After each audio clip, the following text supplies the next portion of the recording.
Olá, sejam bem-vindos a mais um episódio do programa Apocalipse Revelado.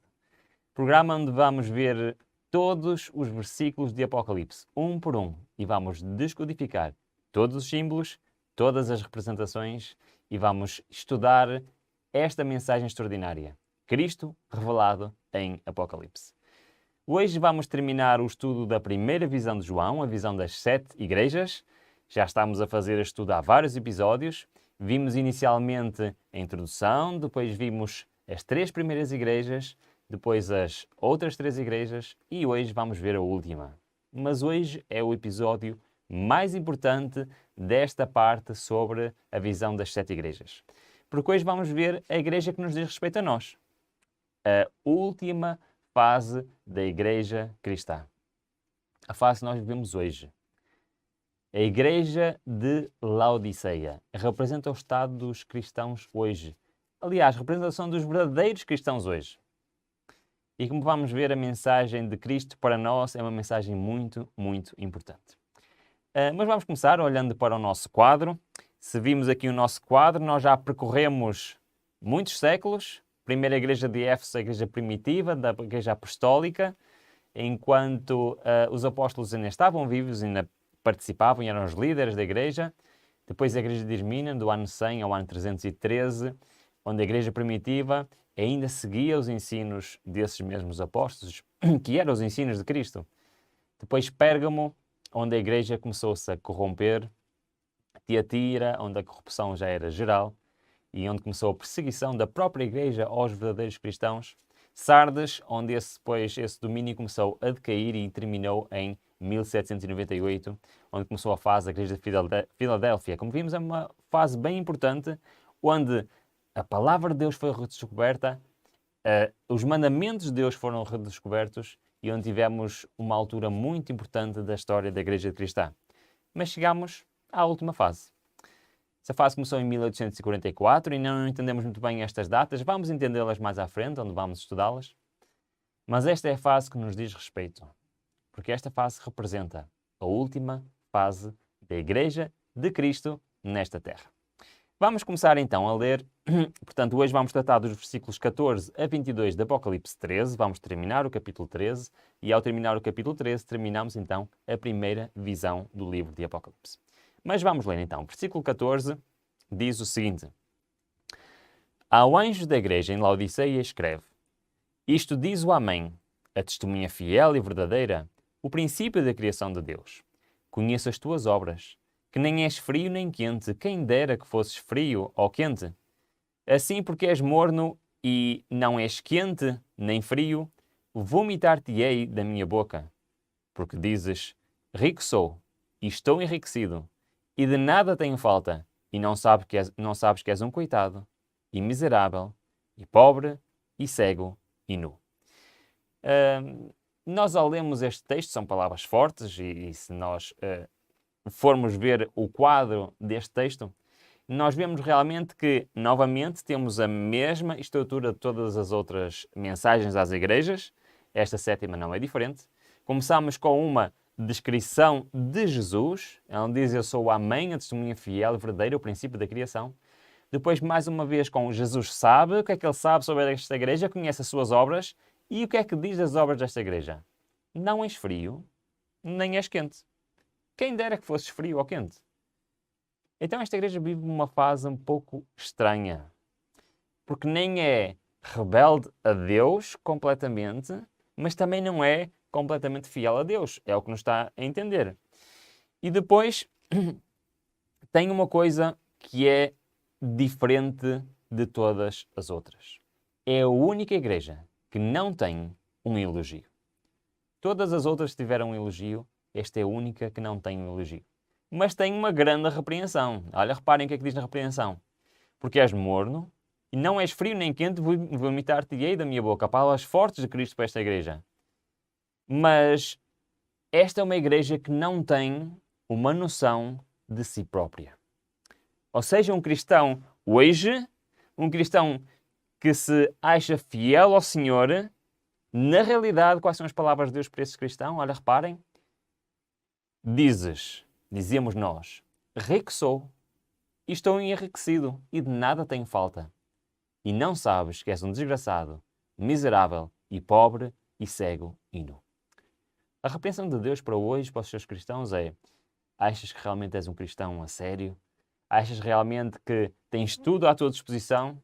Mas não é bem assim. Falta-te muitas coisas. E aí vem o texto a seguir. O que é que nos diz então a seguir? Em Apocalipse 18, diz-nos assim: aconselho-te, aqui vem o conselho de Deus, que de mim compres ouro refinado no fogo, para que te enriqueças, e vestes brancas para que te vistas, e não seja manifesta a vergonha da tua nudez, e colírio, a fim de ungir os teus olhos para que vejas. E eu repreendo e castigo a todos quantos amo. Se pois zeloso e arrepende-te. Eis que estou à porta e bato. Se alguém ouvir a minha voz e abrir a porta, entrarei em sua casa e cearei com ele, e ele comigo.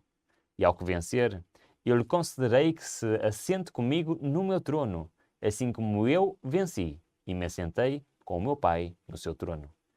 Quem tem ouvidos, ouça o que o Espírito diz às igrejas.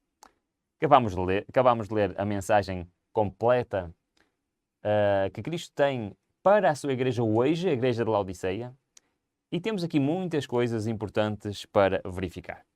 Desde já olhando para o nosso quadro completo, nós já vemos que Cristo tem um conselho muito importante para a igreja de hoje. E tem 3 coisas essenciais. Ele diz que nós precisamos de 3 coisas: ouro provado no fogo, roupas brancas e precisamos de ungir os nossos olhos com colírio. Ora, isto é a parte principal de toda a mensagem, quer para a igreja de Laodiceia, quer em toda a visão aqui das 7 igrejas. Esta é a parte mais importante. Eu gostava que olhássemos para este texto novamente com outros olhos. Estas 3 coisas que Jesus diz que hoje que nós temos de obter, é em primeiro lugar de quem? Aconselho de mim, de quem? De Cristo. Temos que obter isto da parte de Cristo. E o que é este ouro? O que é que são estas vestes? O que é este colírio? Para nós entendermos isto, vamos mais uma vez buscar o que é? O nosso dicionário profético. Já temos muitas coisas no nosso dicionário profético, mas vamos, ao longo dos estudos, acrescentar mais e mais e mais. Temos 3 coisas para acrescentar. O ouro refinado no fogo, o que é que isto quer dizer? Ou provado no fogo, há outras traduções que dizem provado no fogo, é a mesma coisa. Vestes brancas e colírio. Vamos começar então com o ouro refinado no fogo. A resposta para este símbolo encontra-se em 1 de Pedro 1, 6 a 9, que diz o seguinte: ainda que agora por um pouco de tempo, sendo necessário, estejais contristados com várias provações, para que a prova da vossa fé, mais preciosa do que o ouro que perece, embora provado pelo fogo, redunde para louvor, glória e honra na revelação de Jesus Cristo, a quem, sem o teres visto, amais, no qual, sem agora o verdes, mas querendo exultais com gozo inefável e cheio de glória, alcançando o fim da vossa fé, a salvação das vossas almas. É um texto extraordinário, mas é um texto um pouco complicado. Vamos olhar bem para este texto e tentar perceber então o que é que quer dizer este símbolo de ouro, mas não é só ouro. É o ouro provado, ouro que foi passado pelo fogo. É um ouro especial. O que é que isto quer dizer? Vamos olhar novamente para o texto. Primeiro, o texto está-nos a dizer que os cristãos iriam passar por provações. Situações difíceis na vida, por doenças, por problemas, por perseguições. Não sei. Eu não sei qual é a tua provação. Eu tenho passado por provações na minha vida. Com certeza cada um de vocês tem passado por provações. E é isto que Cristo nos diz. Hoje está muito popular haver igrejas cristãs que têm um evangelho diferente do evangelho da Bíblia. Que dizem que quem vem a Cristo deixa de ter problemas, tudo vai passar a ser resolvido, seja situações financeiras, seja situações sociais ou familiares. Mas não é isto que a Bíblia apresenta. A Bíblia diz iremos ter aflições, iremos ter provações. Mas passar pelas provações com Cristo é totalmente diferente de passar sozinho. E então esta comparação do ouro ser passado pelo fogo é uma metáfora para a nossa vida, em que nós muitas vezes passamos por provações. Mas o plano de Deus para a nossa vida é que assim como o ouro, quando passa pelo fogo, fica mais puro, fica mais valioso, também nós, quando Deus permite provações na nossa vida, tem como objetivo sairmos dessa provação mais puros e mais valiosos. Olha, reparem bem que o texto continua a dizer. Para que essa prova de fogo é o que é na nossa vida? Prova da nossa fé. Através do quê? Dessas provações. Para que a nossa fé se torne mais preciosa do que o ouro que parece. Embora provado pelo fogo, redunde para louvor, glória e honra na revelação de Jesus Cristo. A Bíblia diz que tudo participa para o bem daqueles que amam a Deus e andam segundo a sua vontade. E este texto está-nos a dizer isso mesmo. Mesmo as provações na vida de um cristão são utilizadas por Deus para o refinamento desse cristão. Mas o refinamento de quê? Da sua fé. É uma prova de fé. E este ouro refinado pelo fogo, o que Deus nos está aqui a querer transmitir é que Ele quer que nós tenhamos uma fé refinada pelas provações. Uma fé que não é uma fé utópica, não é uma fé sentimental, é uma fé racional, uma fé realmente que nos leva a querer estar com Cristo e a servir a Cristo. Porque nós olhamos para o texto, diz que este refinamento, esta fé, deve ser uma fé que resulta em louvor, glória e honra e na revelação de Jesus Cristo. Por isso é uma fé que não é uma fé estagnada. É uma fé que nos leva a levar a algo, nos leva a levar a uma ação. Assim como Deus amou o mundo de tal maneira que deu o seu Filho unigênito para todo aquele que nele crê, não pareça, mas tenha a vida eterna. E este amor é como o amor de Cristo. Assim como Deus ama, logo age em nosso favor, então esta fé é uma fé que nós devemos olhar para Cristo com amor e devemos agir em concordância. Esta é uma fé que se move por amor. Esta é uma fé que vem de Deus e está à nossa disposição. Porquê é que eu estou a falar em amor? Porque logo a seguir o texto diz: a quem, sem o teres visto, amais. Esta fé tem que resultar numa relação de amor entre nós e Deus. Porque o fim não é nada mais, nada menos. O fim dessa fé, a salvação das almas. Então nós podemos resumir, e já indo para o nosso quadro profético, podemos resumir este ouro refinado pelo fogo como fé que atua por amor. É isto que nós aprendemos neste texto em 1 de Pedro, é que realmente este ouro refinado pelo fogo, que nós devemos de buscar a Cristo, é nada mais, nada menos de uma fé que atua por amor. Mas atua como? Vamos ler alguns textos para tentar compreender melhor o que é que isto quer dizer. Em 1 de João, diz-nos o seguinte: amados, amemo-nos uns aos outros, porque o amor é de Deus. Mais uma vez, vem de quem? Vem de Deus. E todo o que ama é nascido de Deus e conhece a Deus.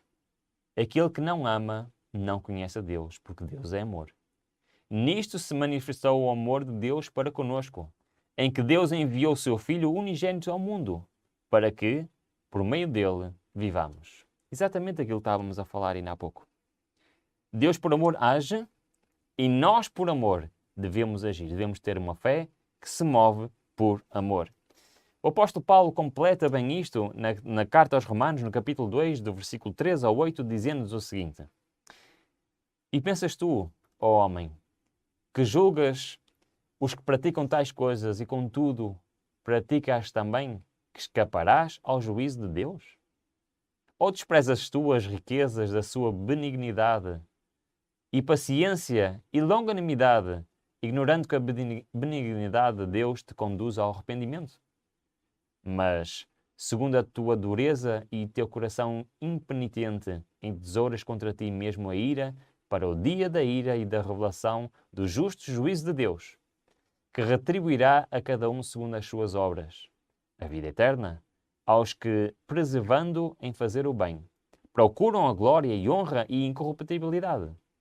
Mas a ira e indignação aos contenciosos, que não obedecem à verdade, mas obedecem à injustiça. Então, como é que nós amamos a Deus? Nós, quando olhamos para Deus e queremos responder ao seu amor, como é que é este amor? Eu digo assim, bom, Deus, eu amo-te, e já está? Não, amar a Deus é muito mais do que isso. Amar a Deus e ter uma fé que move por amor é ter uma fé que caminha em direção à obediência. É assim que o cristão é um cristão que não é aquele que é representado pela igreja de Laodiceia, que é uma igreja que está, embora racionalmente com Cristo, embora conheça as doutrinas, embora saiba o que tem a fazer, falta em primeiro lugar esta fé que se move por amor e que conduz à obediência. Exatamente em João 14, 21 diz: aquele que tem os meus mandamentos e os guarda, esse é o que me ama. E aquele que me ama será amado de meu Pai, e eu o amarei e me manifestarei nele. Então o desafio para Deus, através deste ouro refinado, é uma fé assim. Uma fé em Deus que atua para a obediência. A lei de Deus não se guarda porque eu quero guardá-la. Guarda-se porque eu amo a Deus com toda a minha força. Já vamos entender isso um pouquinho melhor. Porque a seguir, em Mateus 22, diz-nos o seguinte: e um deles, doutor da lei, para o examinar, interrogou-o, dizendo, portanto, o mestre da lei foi ter com Jesus e estava a tentar experimentá-lo, a ver se ele caía em alguma esparrela, e disse: mestre, qual é o grande mandamento da lei? O que é que respondeu Jesus? Jesus citou 2 versículos da Bíblia. Um em Levítico 19, 18 e outro em Deuteronômio 6, 5. Foi o que ele citou. Mas o que é que ele disse? Amarás o Senhor teu Deus de todo o teu coração, de toda a tua alma e de todo o teu entendimento. Este é o grande e primeiro mandamento, e o segundo semelhante a este é: amarás ao teu próximo como a ti mesmo. Então estão a perceber esta relação de uma fé que atua por amor e obediência? Porque termina nas palavras de Jesus dizer: destes 2 mandamentos depende o quê? Toda a lei e os profetas. Tudo o que está na palavra de Deus. Tudo aquilo que Deus nos diz que nós devemos ser e agir depende de 2 princípios: do amor a Deus e do amor ao próximo. Não há maneira de guardar a lei, nem de guardar os mandamentos, nem de guardar tudo aquilo que Deus nos diz que devemos fazer, se não for por amor a Deus e amor ao próximo. Romanos 13:18 completa dizendo assim: a ninguém devais coisa alguma, a não ser o amor com que vos ameis uns aos outros. Porque quem ama aos outros, cumpriu a lei. Reparem o que é que está aqui a dizer. Quem ama aos outros vai cumprir a lei. É isso que está a dizer? Não. Quem ama aos outros, cumpriu a lei. Porque a lei é amor. Com efeito, continua o texto. Reparem, até está a especificar que lei é que se está a referir. Aos 10 mandamentos, neste caso, diz: não adulterarás, não matarás, não furtarás, não dirás falso testemunho, não cobiçarás. E se há algum outro mandamento, tudo nesta palavra se resume: amarás ao teu próximo como a ti mesmo. O amor não faz mal ao próximo. De sorte que o cumprimento da lei é o amor. São textos claros, quase que nem precisam ser comentados. Este ouro que Deus quer trazer hoje à igreja de Laodiceia, a cada um de nós, é esta fé. Uma fé que, por amor, obedece aos requisitos de Deus. De amar a Deus de todo o coração e aos outros como a nós próprios. Tiago logo no capítulo 1, diz-nos assim: Pois se alguém é ouvinte da palavra e não cumpridor, é semelhante a um homem que contempla no espelho o seu rosto natural. Porque se contempla a si mesmo e vai-se, e logo se esquece de como era. Entretanto, aquele que atenta bem para a lei perfeita, a da liberdade, e nela persevera, não sendo ouvinte esquecido, mas executor da obra, aquele que executa a obra da lei, ou seja, aquele que cumpre a lei, e este será bem-aventurado no que fizer. Se alguém cuida ser religioso e não refreia a sua língua, mas engana o seu coração, a sua religião é vã. Reparem agora o que é a religião pura e imaculada. O que é? A religião pura e imaculada diante do nosso Deus e Pai é esta: visitar os órfãos e as viúvas nas suas aflições e guardar-se isento da corrupção do mundo. Isto o que é? Isto é o que é ter esta fé que opera por amor. Uma fé que está a trabalhar em prol dos outros, em prol de Deus e em prol do próximo. É isto que Deus diz que nos falta hoje à sua igreja, à igreja de Laodiceia. A primeira coisa que falta é exatamente isto. Antes de passarmos para o segundo aspecto, vou ler rapidamente duas citações que nos resumem bem o que nós estivemos a ler. A ver, olha, reparem no que diz. Todo o leal e abnegado obreiro de Deus está disposto a gastar e ser gasto por amor aos outros. Através de diligentes e atenciosos esforços para ajudar onde há necessidade de auxílio, o verdadeiro cristão mostra o seu amor a Deus e aos semelhantes. Poderá perder a vida no serviço, mas quando Cristo vier para recolher as suas joias, há de encontrá-la outra vez. O ouro, provado no fogo, é a fé que opera por amor. Somente isto nos pode pôr em harmonia com Deus. Podemos ser ativos, podemos executar muito trabalho, mas sem o amor com o que há no coração de Cristo, jamais poderemos ser contados na família celestial. Precisamos olhar a Cristo. O desconhecimento dele é o que dá aos homens uma tão alta ideia da sua própria justiça. Ao contemplarmos sua pureza e excelência, veremos a nossa fraqueza, pobreza e defeitos como realmente são. Ver-nos-emos perdidos e sem esperança, vestidos com o manto da justiça própria. Como qualquer pecador, veremos que afinal fomos salvos. Não, se formos salvos, não será por nossa própria bondade, mas pela graça infinita de Deus. Ora, este texto dá-nos a ponte exatamente para o passo seguinte. Porque fala-nos em manto de justiça própria.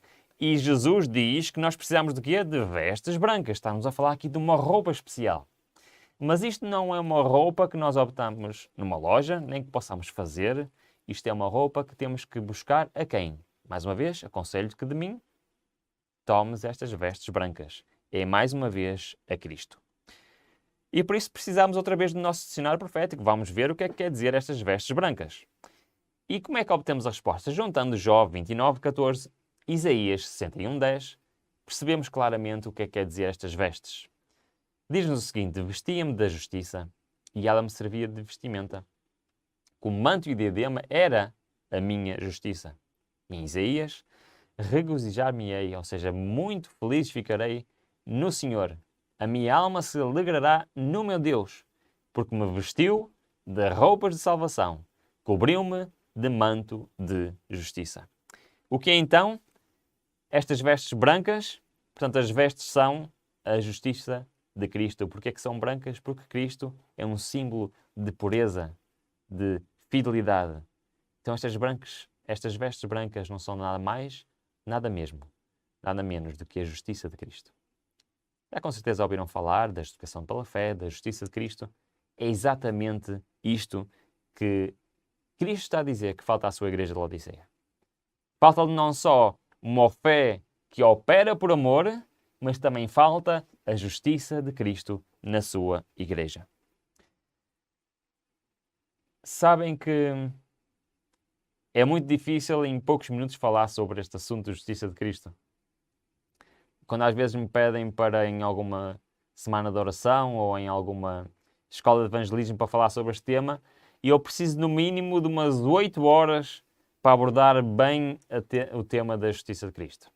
Mas vamos muito rapidamente, em 2 ou 3 minutos, com apenas 3 textos, tentar perceber resumidamente o que é que isto quer dizer. E isto começa com a nossa condição humana. Se nós olharmos para Isaías 59, nós vemos que nós, como pecadores, temos um problema. Olha, vamos ler. Mas as vossas iniquidades, ou se quiserem, os vossos pecados, fazem separação entre vós e o vosso Deus. E os vossos pecados esconderam o seu rosto de vós, de modo a que não vos ouça. Ou seja, nós como cristãos hoje, se nós não temos uma fé que opera por amor, ou seja, se não temos uma fé que nos leva à obediência a Deus, à sua lei, que é uma lei que acima de tudo nos dirige a nossa vontade à vontade dos outros, de Deus e do próximo. E se calhar a pôr a nossa vontade em segundo plano. E se nós não temos isso, temos um problema. Porque nós como pecadores estamos separados de Deus. E de acordo com este texto, Deus tem dificuldade em ouvir um cristão assim. Porque um cristão assim é um cristão bipolar. É um cristão que no seu coração conhece a verdade, compreende a verdade, mas não vive a verdade. E como é que resolvemos esta separação entre nós e Deus? Vamos ver um texto que nos esclarece todas essas dúvidas. Vamos a Lucas 18. Numa situação em que, pelas próprias palavras de Cristo, nós conseguimos perceber inteiramente o que é isto da justiça de Cristo. Vamos ler. Diz-nos assim. 2 homens subiram ao templo para orar. Um fariseu e outro publicano. Ora, um fariseu era um líder religioso, um estudioso da palavra de Deus e que tentava seguir a Bíblia e a lei com as suas próprias forças, indo até além do que está escrito e fazendo ainda mais leis para ter a certeza que estava a cumprir a vontade de Deus. Por outro lado, um publicano era aquele que era considerado o mais reles da sociedade. Era um cobrador de impostos. Era um judeu que, segundo os outros judeus, tinha sido vendido ao Império Romano, porque estava a cobrar impostos para o Império Romano que estava a dominar sobre Israel nesta altura. Então, todos os judeus odiavam os publicanos, porque viam neles como judeus que traíram a sua própria pátria, a sua própria identidade. E estamos no templo e estão estes 2 homens, um fariseu a orar e um publicano a orar. É claro que de fora olhando, quem visse aquele fariseu, o líder religioso, a orar, realmente ficaria impressionado com aquele homem, com as suas orações. E olhando para o publicano pensava, o que é que este homem sequer está aqui a fazer no templo? Mas continua o texto e diz assim, o fariseu de pé orava consigo mesmo, ó Deus, graças te dou, porque não sou como os demais homens, que são roubadores, injustos, adúlteros, nem sou como este que está aqui ao meu lado, este publicano, que é um traidor. E eu sou um cristão quase perfeito. Repare, eu jejuo 2 vezes na semana, eu dou o dízimo de tudo que ganho, ou seja, sou um cristão exemplar. Se calhar sou o mais parecido com a igreja de Laodiceia hoje. Mas ao lado tinha um publicano. E a oração deste publicano foi totalmente diferente. Mas o publicano, estando em pé de longe, nem ainda queria levantar os olhos ao céu, mas batia no peito. Isto era algo que um judeu fazia quando estava desesperado, quando estava numa situação realmente oprimido. Ele batia no peito, nem coragem tinha de olhar para cima, mas clamava ao Senhor. E o que é que ele dizia ao Senhor? Ó Deus, sê propício a mim, pecador. Ou noutras traduções, se calhar mais conhecidas, ó Deus, tem misericórdia de mim, que eu sou pecador. Perante esta situação, entre aquela oração daquele fariseu e aquela oração daquele publicano, Jesus disse, digo-vos que este, o publicano, desceu justificado para a sua casa, e não aquele. Porque todo o que a si mesmo se exaltar será humilhado, mas o que a si mesmo se humilhar será exaltado. Por este texto, nós compreendemos o que é isto da justificação pela fé e da justiça de Cristo. Em primeiro lugar, nós entendemos que para obter a justiça de Cristo, temos que fazer uma coisa. E o que é que era? Em primeiro lugar, que dizia este texto era orar. É verdade. Mas, ao mesmo tempo que é orando que obtemos, nem todas as orações fazem com que sejamos justificados. Porque um orou e saiu justificado e o outro não. Mas qual foi a diferença? A diferença foi que um reconheceu que era pecador e pediu perdão ao Senhor. Que Deus tivesse misericórdia dele. E sabem que existem muitos tipos de oração. Mas há uma oração que é sempre respondida imediatamente. E essa oração é de um pecador arrependido. Sempre que ao Senhor sinceramente confessamos os nossos pecados, Ele está sempre pronto para nos perdoar.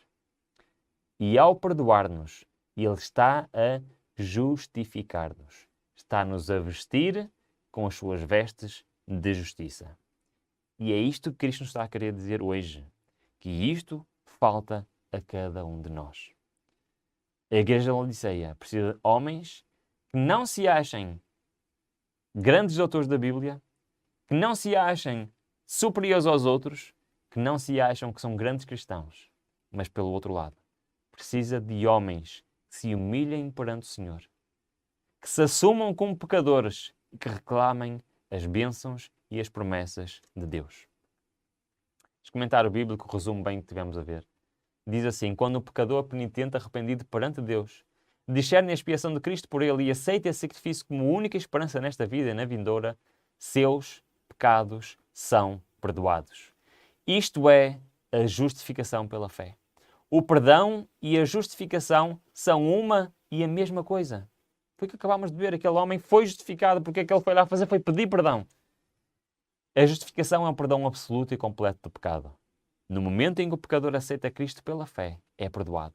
A justiça de Cristo é-lhe imputada, que é este símbolo, é aquele símbolo do vestir as vestes brancas. E ele não mais duvida da graça perdoadora de Deus. Já vimos o que é que a Igreja hoje precisa. Ouro refinado, uma fé que opera por amor. As vestes brancas, que é a justiça de Cristo, é o perdão de Cristo para as nossas vidas. E falta um. O colírio para ungir os nossos olhos. E o que é que quer dizer este colírio? Vamos puxar do nosso dicionário profético e vamos olhar para a resposta que está em Lucas 4:18 e que diz-nos o seguinte: o Espírito do Senhor está sobre mim, porquanto me ungiu para anunciar boas novas aos pobres. Enviou-me para curar os quebrantados de coração, para proclamar a libertação aos cativos e a restauração da vista aos cegos, para pôr em liberdade os oprimidos. Pois é, quando Cristo olha para a Igreja de Laodiceia e diz que eles precisam de colírio para ungir os seus olhos para que possam ver claramente, o colírio era um medicamento antigo que se usava na altura de Cristo, há muitos séculos se usava colírio para as pessoas que tinham dificuldades de visão, para aprimorar a visão e para curar alguns problemas de visão. E Cristo está a usar este símbolo aqui no Apocalipse. O que é este colírio? Porque é que vamos ungir os olhos? Porque normalmente não se unge os olhos, não é? Mete-se colírio nos olhos. E isto é um símbolo para a unção do Espírito Santo. Assim como temos no texto, o Espírito Santo está sobre mim porque me ungiu para quê? Para restaurar a visão. Este é o símbolo. Este colírio é o símbolo para a ação do Espírito Santo na nossa vida. Então, o nosso dicionário profético está completo para o tema de hoje. O ouro refinado no fogo é a fé que aturou por amor, vestes brancas, justiça de Cristo, e o que é o colírio é termos a ação e a presença do Espírito Santo na nossa vida. Devemos, portanto, ser extremamente cuidadosos e andar humildemente diante de Deus para que possamos ter o colírio espiritual e discernir a operação do Espírito Santo de Deus. Da manifestação daquele Espírito que quer introduzir desenfreada licença e fanatismo. Pelos seus frutos os conhecereis. Estão realmente contemplando a Cristo? Serão transformados. Os que estão realmente contemplando a Cristo serão transformados à sua imagem, como pelo Espírito do Senhor, e crescerão à plena estatura de homens e mulheres em Cristo Jesus. O Espírito Santo de Deus inspirará aos homens amor e pureza e manifestar-se-á no refinamento do seu caráter. um dos objetivos do Espírito Santo na nossa vida é isso mesmo. É refinar o nosso caráter. Para terminarmos o estudo hoje, vamos ver 4 textos. 3 deles que nos dizem porque precisamos do Espírito Santo na nossa vida, e o último, como obter o Espírito Santo na nossa vida. Vamos ler. Em 2 Coríntios diz-nos assim: Ora, o Senhor é aquele Espírito, e onde o Espírito do Senhor está, aí está a liberdade. Mas todos nós, com o rosto descoberto, contemplando como num espelho a glória do Senhor, somos transformados de glória em glória na mesma imagem. Como? Como é que somos transformados? Pelo Espírito do Senhor. O Senhor quer operar na minha vida. O Senhor quer operar na tua vida. Quer nos transformar à sua imagem. Mas para isso precisamos da presença do Espírito de Deus na nossa vida. Portanto, primeira ação do Espírito Santo na nossa vida é o quê? Transformação. Segundo, Ezequiel diz-nos: e porei dentre vós o meu Espírito e farei que andeis nos meus estatutos e guardeis os meus juízos e os observeis. Uma outra ação do Espírito Santo na nossa vida é levar-nos à obediência. Só pela transformação isto é possível, e é esse o objetivo do Espírito Santo na nossa vida, fazer de nós cristãos obedientes, cristãos transformados. Terceiro, Atos 1:8 diz-nos: mas recebereis a virtude do Espírito Santo, que há de vir sobre vós, e ser-me-eis testemunhas, tanto em Jerusalém como em toda a Judeia e Samaria e até aos confins da terra. É verdade. Uma das coisas que o Espírito Santo quer fazer na nossa vida é fazer de nós missionários. É fazer de nós cristãos que onde quer que estejamos possamos ser uma luz. Possamos ser alguém que leva o Evangelho às outras pessoas. Seja na rua, seja no trabalho, seja com um cliente, seja num avião, seja aqui no hemisfério norte, seja no hemisfério sul.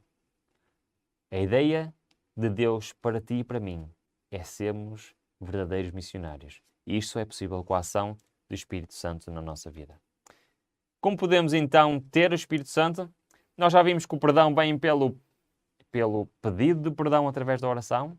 Como é que vem o pedido do Espírito Santo? É na mesma pela oração. Lucas 11:3 diz: pois se vós, sendo maus, sabeis dar boas dádivas aos vossos filhos, quanto mais dará o Pai Celestial, o Espírito Santo, àqueles que lhe pedirem. E este é o desafio de Deus para cada um de nós. O desafio de Deus para hoje, para a sua igreja, para a igreja de Laodiceia, é ouro refinado. São cristãos que Deus usa muitas vezes dificuldades e provações na sua vida para ter uma fé que deixa de estar centrada neles próprios e passa a estar centrada nos outros. Uma fé que se move por amor, desculpem. É também o desafio de Deus para cada um de nós que, ao pedirmos o perdão de Deus, Ele nos cubra com sua justiça para nos habilitar à presença do Espírito Santo na nossa vida.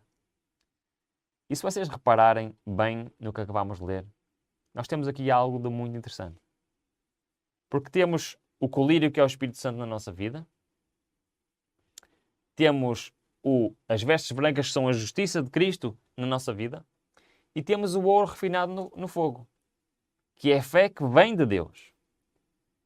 Temos aqui na igreja de Laodiceia uma representação de ação dos 3 elementos da divindade na nossa vida. Esta ação do Pai, do Filho e do Espírito Santo na minha vida é aquilo que falta na igreja de Laodiceia. É deixarmos de ser cristãos teóricos, cristãos que sabemos a verdade, para sermos cristãos que vivamos a verdade. Cristãos com fés que se movem por amor, cristãos que se entreguem ao Senhor, se arrependem, que recebem a sua justiça, e cristãos que têm a ação do Espírito Santo na nossa vida. E este é o desafio para a igreja hoje, porque se nós o fizermos, estaremos prontos para aquilo que vem no final deste texto e desta carta à igreja de Laodiceia. Porque após dar esta receita, Cristo diz claramente, e vamos terminar com este versículo 3:20. Eis que estou à porta e bato. Se alguém ouvir a minha voz e abrir a porta, estarei em sua casa, e com ele cearei, e ele comigo. O que é que falta para recebermos a Cristo na nossa vida? O que é que falta para Ele entrar na nossa casa, passear connosco, para comungar connosco? O que é que falta? Falta realmente pomos em prática os conselhos para a igreja de Laodiceia. E o desafio para mim, o desafio para vocês hoje, é realmente nos tornarmos cristãos assim. Deixarmos ser os cristãos mornos de Laodiceia, que sabemos a verdade, conhecemos os mandamentos de Deus, mas que não estamos realmente entregues ao Senhor. Aceitemos esta mensagem. Esta é a mensagem principal das 7 igrejas. Esta é a mensagem principal.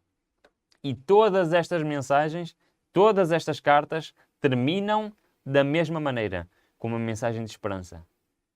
Ou seja, a salvação esteve sempre disponível ao longo destes mais de 2000 anos de história que acabamos de percorrer da Igreja Cristã. Primeira visão chegou ao fim. Foi uma aventura bem interessante. Precisamos de vários episódios para entender bem esta história. Embora estamos a ver isto resumidamente, mas vamos avançando progressivamente. O próximo tema vai ser os 7 selos. Outra visão, uma visão muito, muito interessante. E por isso convido a estar presente no próximo episódio do Apocalipse Revelado. Programa em que vamos ver todos os versículos da Bíblia. E a seguir vem capítulo 4, capítulo 5, capítulo 6, capítulos muito interessantes que vamos descodificar aqui no Apocalipse Revelado. Até lá, Deus o abençoe. Olá, gostou deste vídeo? Então apoie o nosso canal. Existem 3 maneiras simples de o fazer. Primeira, faça um like neste vídeo. Segunda, subscreva o nosso canal. E terceira, partilhe este vídeo. Ao partilhar este vídeo, está a partilhar o Evangelho.